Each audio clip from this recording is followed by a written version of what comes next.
What's up, y'all? Again, it's your girl Red World with the second topic from the last one about how important your health is. The next topic is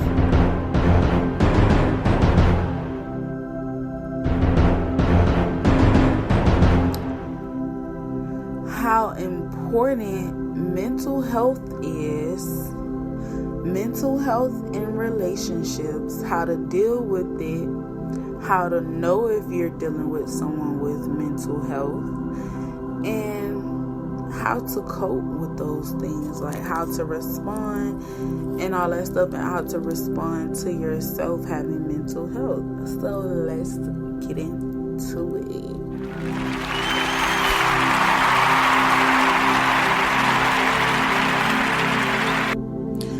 Okay, the last topic I was talking about health.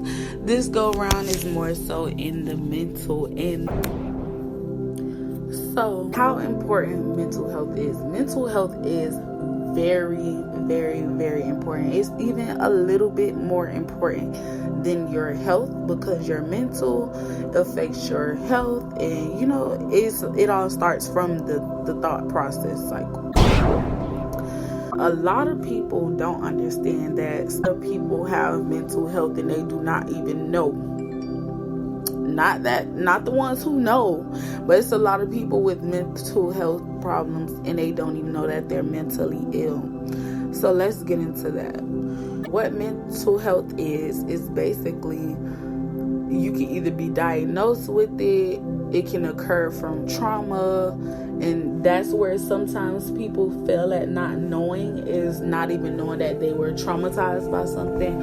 Or it could be childhood trauma and you grew up thinking, people made me this way. No, you're in a mental illness state and you don't even know it. But due to the fact everyone has made certain things a trend, it's kind of hard to, come into reality between the two.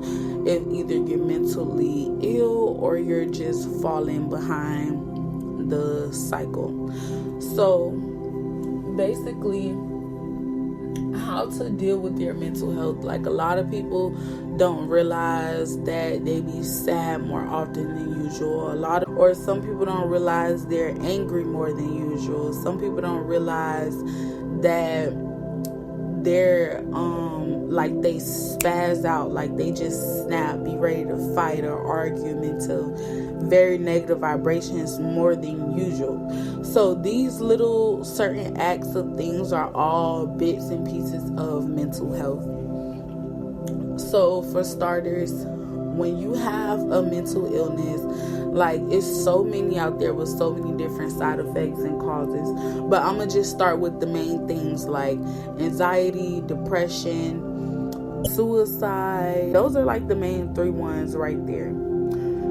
So basically, when you have depression, for starters, like if you suffer from a depression illness, no matter what kind it is, any kind that affects where being alone is not the thing for you, whether you get sad, you get angry, you want to hurt, you want to whatever. So how to deal with your depression is to get out.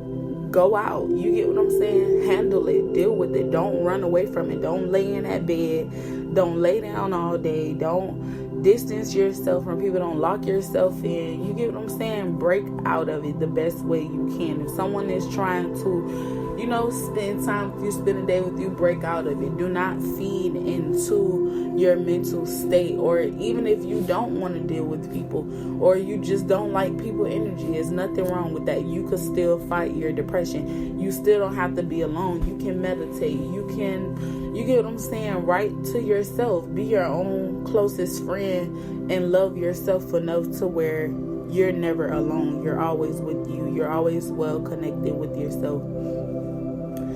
And the other one is anxiety. Like, if you're always anxious all the time, once again, like, take 10 deep breaths and then just come to reality. Meditate when you first get up in the morning. You get what I'm saying? Feed yourself positive affirmations, like whatever it is you have fear of, because all anxiety is you're fearing something on the inside that you don't want to face. So you get really, really anxious when you think your greatest fears are going to eventually come. So at the end of the day, just breathe, have like breathing techniques throughout the day to keep your anxiety calmed down. You know, if you're a smoker, smoke if you have to, but do it differently. Don't smoke to say, oh, you get what I'm saying, I'm just feeding myself this smoke because it keeps me calm. No. Inhale and exhale. Breathe in and breathe out. Use the high as a mental high as you're going into a bigger, greater state of your higher self. Close your eyes as you're smoking. Meditate with the herbs. CBD or THC, those can as well be, those are still herbs, so they can still be used in like meditational practices or spiritual practices and stuff like that. Like, it's really to help you cope with your problem, so you can do that as well.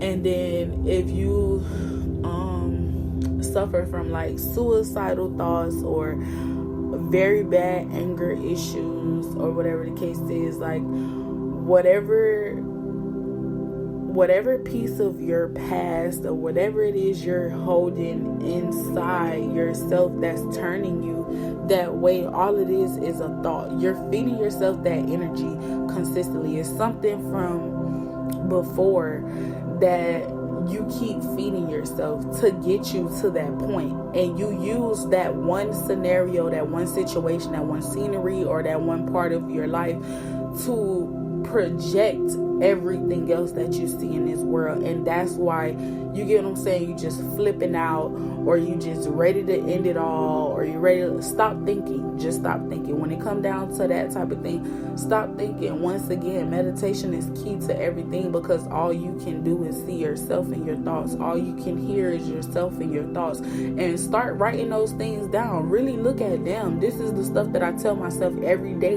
And when you flip that around and change that for the better, and just open your eyes to the things, it all starts with what you feed yourself.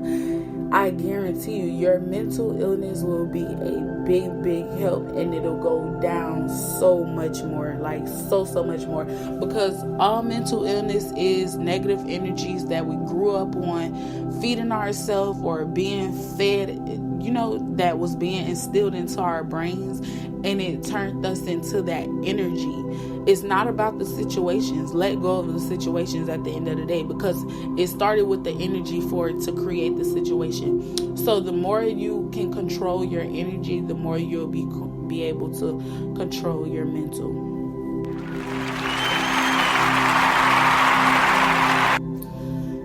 So now that I got that basically out the way with mental health and relationships, how to cope with it, and how to, you know, deal with the partner if they have mental health.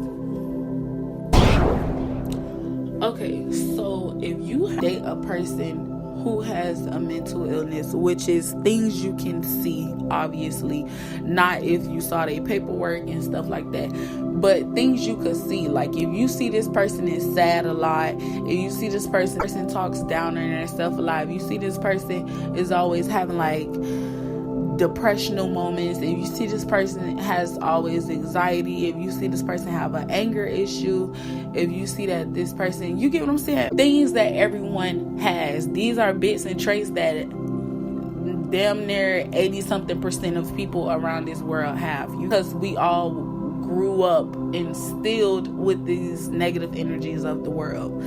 So basically, once you see that you're dealing with someone like that, for one, never try to influence your partner's mental illness because of their partner or their boyfriend or girlfriend done snapped and killed them. Then that's when you get what I'm saying. Y'all want to understand people are really mentally ill out here, and it's certain things that you just shouldn't do when you see that you're dating a person that's overly aggressive, or you get what I'm saying, overly submissive as well, because those can be mental illnesses.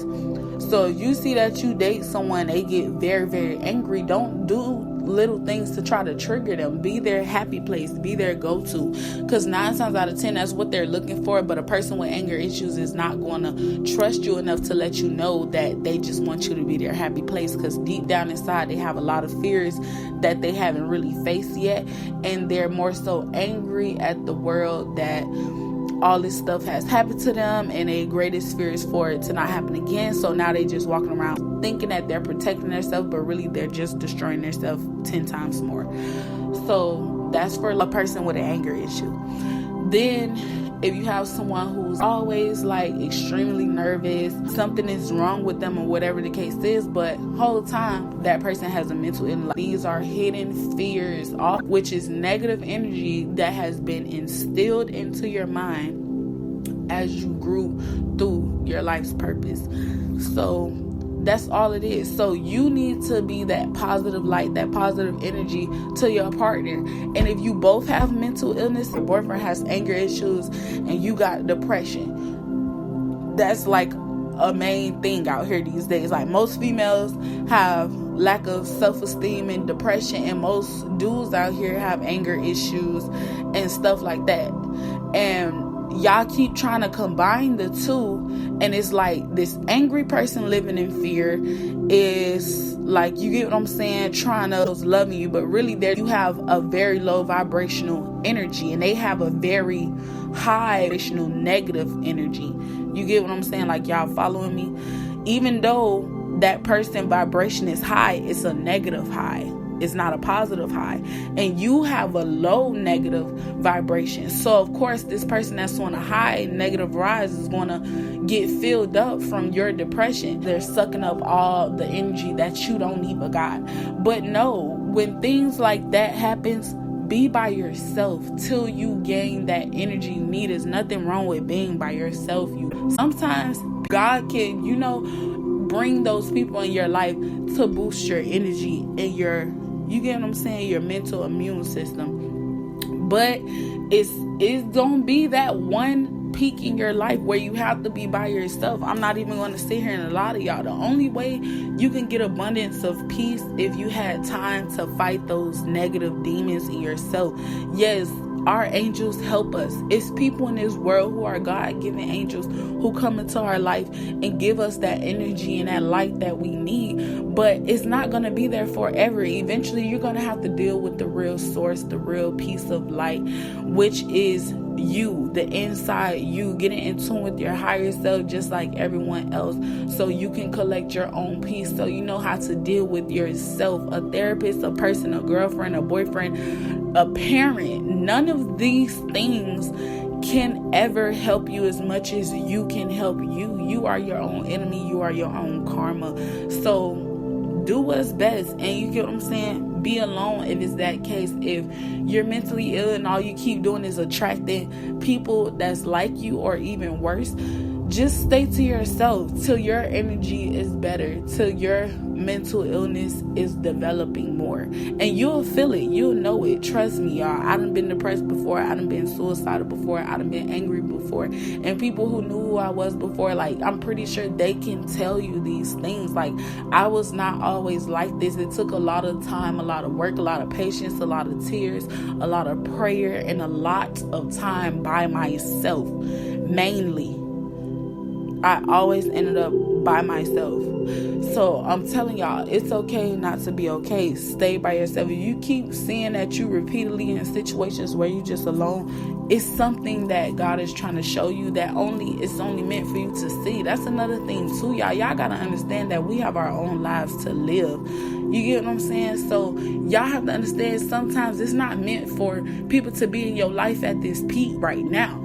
But later down the line, they're going to come. But right now, it's just for your eyes to see. So you do not need a crowd to catch your blessings. So catch them. Stay in tune with yourself. Stay positive. Stay motivated. And stay meditated, y'all. Stay meditated. Stay connected to your higher self. And I guarantee you, it would definitely help your mental illness. And those of you in relationships with people that are mental ill, once again, like I said, if you can't suck it up and be that adult and understand it's not about babying or trying to raise someone who is already grown. Mental illness is energy. So if your spouse has been around negative energy all their life, you have to be that abundance of positive energy even when you don't want to. It may be your job in that relationship at the time. And if you do build them up out of their depression and you get what I'm saying, they leave or they go away, don't be angry, don't be upset. Embrace that. You get what I'm saying? Something that could have been worse. Something where they could have snapped and killed somebody, a time where they could have snapped and killed themselves. But your energy was there to save them. And you can't get upset. You can't regret it. You can never get upset or mad on how you had to be there for someone, whether if it's a relationship, a friendship, whatever. Anyone with mental illness and you was put in that situation, even narcissists out here, they be needing that positive energy. You have to think of yourself as a positive light to not get affected by the people that you're out here healing as well. So you get what I'm saying? Y'all be peaceful, be positive, love each other, want to spread light, want to help people out, want to make this world a better place with people with a better mental, because we need it. We need all the positive energy in the air that we can get. So I'm not going to make this video too long. That was for mental health and mental health in relationships. I hope this helped you guys out a lot. Give me feedback, like, comment, subscribe on my YouTube. Turn on those post notifications. I do see everything, y'all. So keep going up, keep commenting, keep interacting with me, y'all, and keep dropping topics that y'all want to hear me talk about. Keep dropping topics that's needed out here or that y'all actually want to hear. So thank you guys for tuning in into All About Me podcast, and I hope you guys have a blessed day, a peaceful day, and manifest, meditate, live in love, light, and positivity. Love you guys, and